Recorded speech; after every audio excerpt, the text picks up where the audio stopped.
সমুদ্র ট্যাংরা মাছের আজকে আলু দিয়ে ঝোল করব মশলা দিয়ে। তো এর জন্য আমি মাছগুলো ভেজে নিয়ে সেই তেলে আমি আলুগুলো ভেজে নিচ্ছি। আমার আর তেল দিতে হয়নি, কেননা ওই ট্যাংরা মাছে অনেক তেল হয়েছে। ফাইনালি আমার আলুগুলো ভাজা হয়ে গেছে। এখন আমি তেলের ভিতরে আমি জিরে তেজপাতা দিয়ে এখন পেঁয়াজগুলো দিলাম। পেঁয়াজগুলো আমি ভাজবো সুন্দর করে, যতক্ষণ না ব্রাউন কালার আসে। পেঁয়াজটা একটু ভালো ভাজা না হলে খাবারের স্বাদ আসে না, এর জন্য পেঁয়াজটা আমি ভালো করে ভেজে নিচ্ছি। তো আমার পেঁয়াজটা যখন ভালো করে ভাজা হয়ে যাবে, ব্রাউন কালার আসবে, তো আমি কি করব, আমার যত বাটা মশলা ছিল, আদা বাটা, রসুন বাটা, লঙ্কা বাটা, সুন্দরভাবে কষাবো। যতক্ষণ না মশলা থেকে তেল ছাড়ে ততক্ষণ সুন্দরভাবে কষাতে হবে মশলাটাকে। যদি ভালো মতন মশলা কষা না হয় তাহলে কিন্তু কাঁচা মশলার গন্ধ বের হয়। এর জন্য মশলাগুলো ভালো করে বেটে আমি রেখেছিলাম। তো এখন মশলা আমি দেখো কত সুন্দর করে আমি মশলাটা কষাচ্ছি, দেখতে থাকো। দেখো মশলা থেকে তেল অটোমেটিক ছাড়া শুরু হয়ে গেছে। আমি টমেটো দিয়েছি, তো টমেটোটা সুন্দরভাবে গলুক। তারপর আমার মশলা হয়ে গেল। আমি এখন আলুগুলো ছেড়ে দিলাম। আমি আলু দিয়ে ভালো করে কষাতে হবে। আলুগুলো ভালো করে কষালে আলুর ভিতরে মশলার যে ফ্লেভারটা যাবে, তো এর জন্য খেতেও ভালো লাগে। তো আমি আলুগুলো ভালো করে কষিয়ে নিলাম। কষাতে কষাতে দেখো আমার অনেকটা মশলা শুকিয়ে এসছে। তো আমি এইভাবেই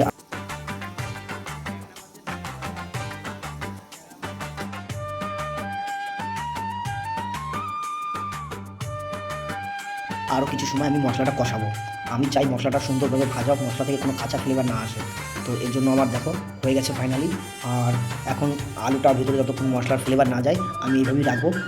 ফ্লেমে রাখবো। লো ফ্লেমে রাখলে কি হয়, যে আস্তে আস্তে করে সবজি রাখা হোক, আলু বা চিকেন যাই কিছু বানায় না কেন, তো সুন্দরভাবে রান্না হয়। কাঁচা থাকে না, কাঁচা থাকার ভাবও থাকে না, কাঁচা গন্ধও আসে না। এর জন্য আমি মশলাটা আরও কিছুক্ষণ আমি এখন কষাচ্ছি। এইভাবে কষাতে কষাতে যখন আমি এখন জল দিচ্ছি।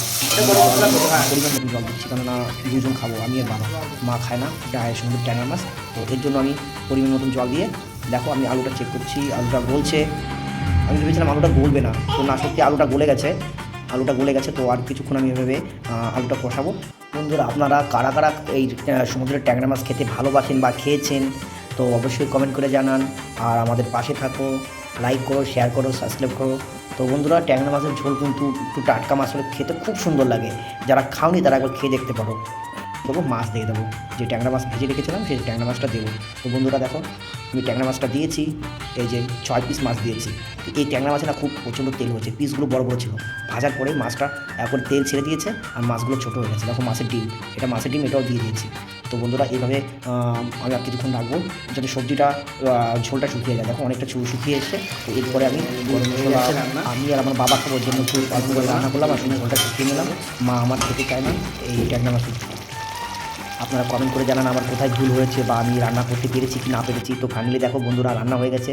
আমি এখন নামিয়ে রেখেছি, একটু পরে খাবো। আবার দেখা হবে আপনাদের সঙ্গে অন্য আরেকটা সুন্দর রেসিপির সঙ্গে। Bye bye.